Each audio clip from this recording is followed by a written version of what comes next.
نبی ایک مرتبہ قبرستان سے نکل کے جا رہے تھے تو نبی نے ایک کھجور کی شاخ توڑی، اس کو چیرا، دو آدمیوں کی قبر تھی، ایک اس پہ گاڑ دی اور ایک اس پہ گاڑ دی۔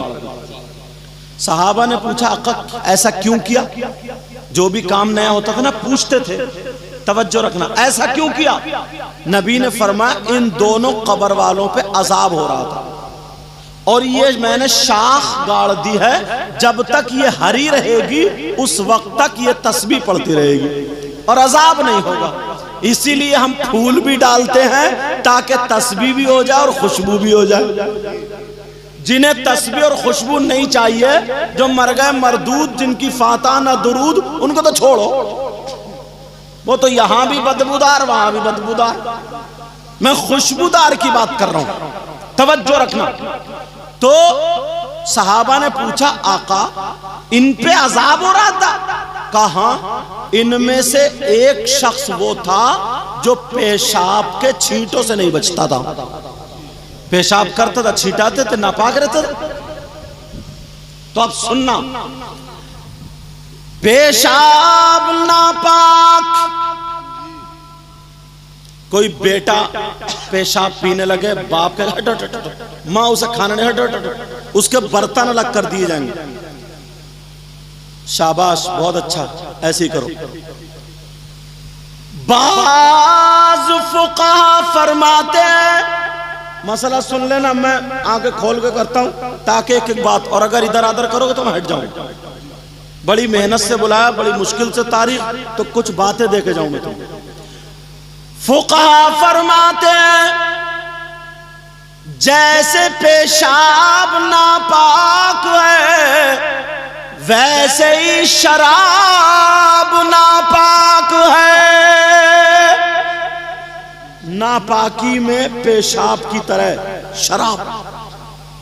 شراب اگر کپڑے پہ لگ جائے تو جیسے پیشاب ایک درہم سے زیادہ، ایسے شراب ایک درہم سے زیادہ، تو وہ کپڑا ناپاک۔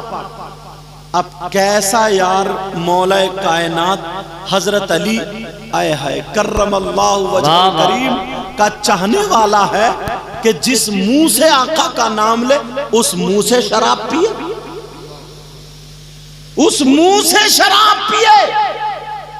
اب حضرت علی کی بات سنو، قرآن میں بسم اللہ الرحمن الرحیم وَيَسْأَلُونَكَ عَنِ الْخَمْرِ وَالْمَيْسِرِ قُلْ فِيهِمَا إِثْمٌ كَبِيرٌ۔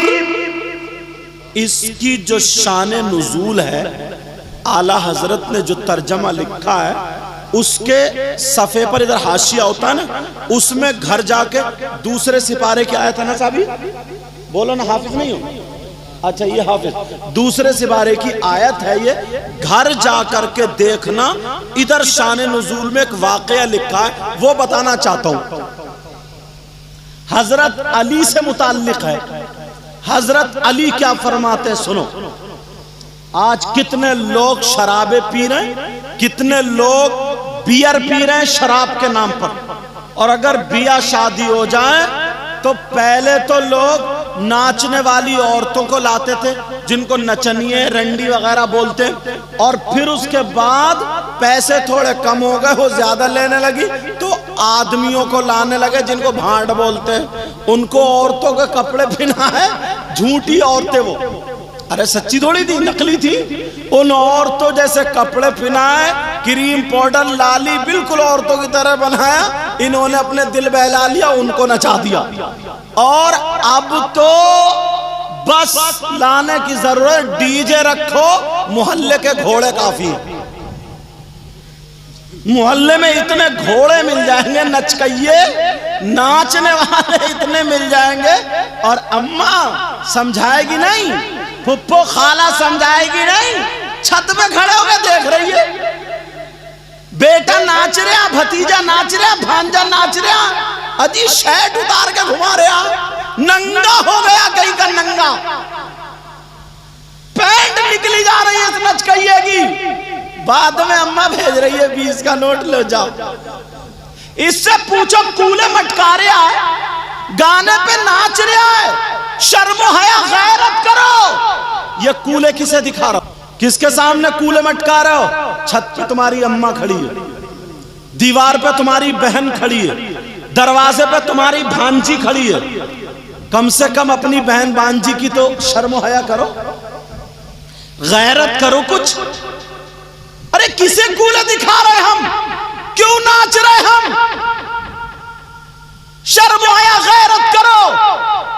پہلے کا مسلمان حفاظت کرتا تھا بہن بیٹی کی، آج اپنی بہن بیٹی کو ناچ دکھا رہا ہے. قرآن کی ذرا آیت سنو. اللہ فرماتا یا ایھا الذین آمنوا قوا انفسکم واہلیکم نارا.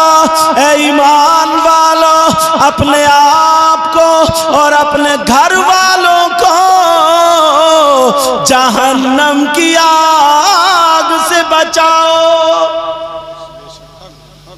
اب حضرت علی کا واقعہ رہ نہ جائے، مولا کائنات سیدوں کے دادا کی بات آ گئی، کہوں گا ضرور. جو شراب پینے والے ہیں اور مولا کائنات سے محبت کرتے ہیں، آج سے توبہ کر لینا، انشاءاللہ کربلا والوں کا صدقہ تمہارے گھر میں برسے گا انشاءاللہ. سنو، حضرت علی فرماتے ہیں، آقا فرماتے ہیں، آئے ہائے کیا کہتے ہیں؟ کہتے ہیں کہیں تالاب ہو، کیا ہو بولو، اور اس تالاب کے پانی میں شراب کے چند قطرے ڈال دیے جائیں. امام حسین پاک کا نام لینے والوں، کربلا والوں کا نام لینے والوں، اہل بیت کا نام لینے والوں، ارے یار یہ تو وہ گھرانہ ہے جہاں پہ حضرت جبریل بھی اندر آنے کے لیے اجازت چاہتے ہیں. یہ وہ گھرانہ، کبھی محرم پہ بلاؤ گے تب سناؤں گا تمہیں تو پتہ چلے گا، مگر بیچ میں بات آ گئی تو بتائے دیتا ہوں. حضرت علی فرماتے تالاب کے پانی میں شراب کے چند قطرے ڈال دیے جائیں. مل گیا وہ، اور وہ پانی زمین میں خشک ہو جائے.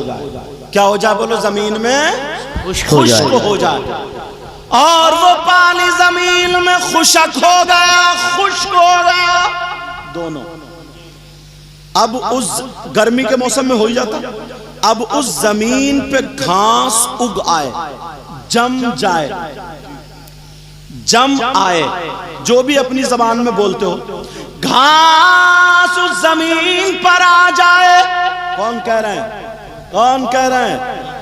آقا علی. کیا کہہ رہے ہیں؟ کہہ رہے ہیں وہ پانی میں شراب اور وہ پانی زمین میں، اور اس زمین پہ گھاس جمائے.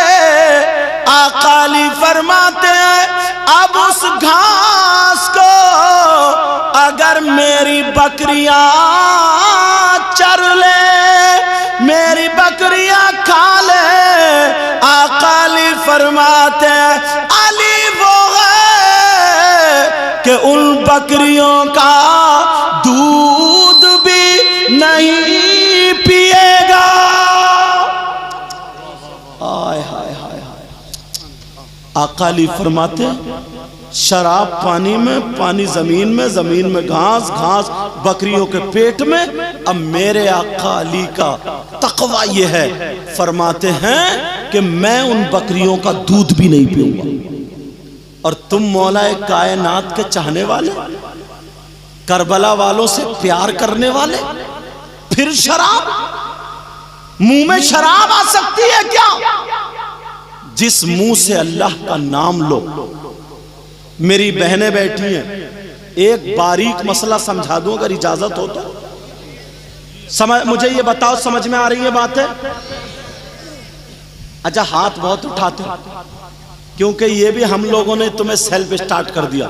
ہر بات پہ کہ ذرا اٹھاؤ ہاتھ. شاعر صاحب آئیں گے وہ بھی کہیں گے ہاتھ اٹھاؤ. ہیلو، ہاں ٹھیک ہے. مقرر صاحب آئیں گے وہ بھی کہیں گے اٹھاؤ ہاتھ. ناظم صاحب کہیں گے اٹھاؤ ہاتھ. سمجھے؟ تمہاری عادت پڑ گئی. مگر ایسا نہیں ہے، جوش میں اور ہوش میں رہا کرو. ہر جگہ ہاتھ نہیں اٹھایا جاتا، ہر جگہ سبحان اللہ بھی نہیں کہی جاتی ہے. ایک مولانا صاحب تقریر کر رہے تھے، بولے صاحب فلاں صاحب کی اماں کا انتقال ہو گیا، نیچے سے بولے سبحان اللہ. موقع محل تو دیکھو، موقع تو دیکھو، کہاں سبحان اللہ اچھا کلمہ ہے، اللہ کی پاکی بول رہے ہیں، مگر وہ کہہ رہے ہیں فلاں صاحب کی ماں کا انتقال ہوگا، یہ بولے سبحان اللہ. کم سے کم سوچو تو تمہاری سمجھ میں آ رہی ہے. پھر میں آگے بڑھاؤں بات. جوش میں اور ہوش میں دونوں ہو، امتحان لے لوں تو پھر اٹھاؤ ہاتھ، دیکھوں کون کون سننا نہیں چاہتا. تم بھی سننا نہیں چاہتے؟ جوش اور ہوش دونوں رکھو. آج تمہیں پھسلنے نہیں دوں گا، پھسلنے نہیں دوں گا، توجہ رکھنا. اب دوسری بات چھیڑ رہا ہوں، دوسری بات اٹھا رہا ہوں. آج کے بعد کوئی غیبت تو نہیں کرے گا، شراب تو نہیں پیے گا، چغلی تو نہیں کرے گا، غیبت تو نہیں کرے گا. غیبت کو چغلی کو تھوڑا سا سمجھا دوں. اگر میرے اندر کمی ہے اور اس کمی کو میری پیٹھ پیچھے بیان کر رہا تھا کوئی، اتنے میں دوسرا آ گیا، اس نے کہا کیا یار اس کی پیٹھ پیچھے برائی کر رہا؟ تو وہ کہے گا میں کیا جھوٹ بول رہا ہوں؟ کیا ایسی بات تھی نہیں؟ سچی بات ہے؟ تو کہ ہاں یار سچی تو ہے. سنو، اگر میرے اندر کمی ہے، اسی کمی کو میری پیٹھ پیچھے بیان کرنا، اسی چیز کا نام غیبت ہے. اور میرے اندر اگر کمی نہیں ہے، پھر گڑھ کے بنا کے بیان کرنا وہ غیبت نہیں ہے، وہ تہمت ہے. کیا بولو؟ وہ تہمت ہے. یاد، اور تہمت کی سزا غیبت سے بھی بڑھ کے. میں نے کہا نہیں کہا، اللہ تعالیٰ کے جتنے حقوق ہیں، جتنے حقوق ہیں اللہ تعالیٰ اپنے کرم سے معاف فرما دے گا. مگر تم نے اگر کسی کی چغلی کی، غیبت کی، برائی کی، اللہ تعالیٰ اس وقت تک معاف نہیں کرے گا جب تک کہ وہ بندہ معاف نہ کر دے جس کی کہ غیبت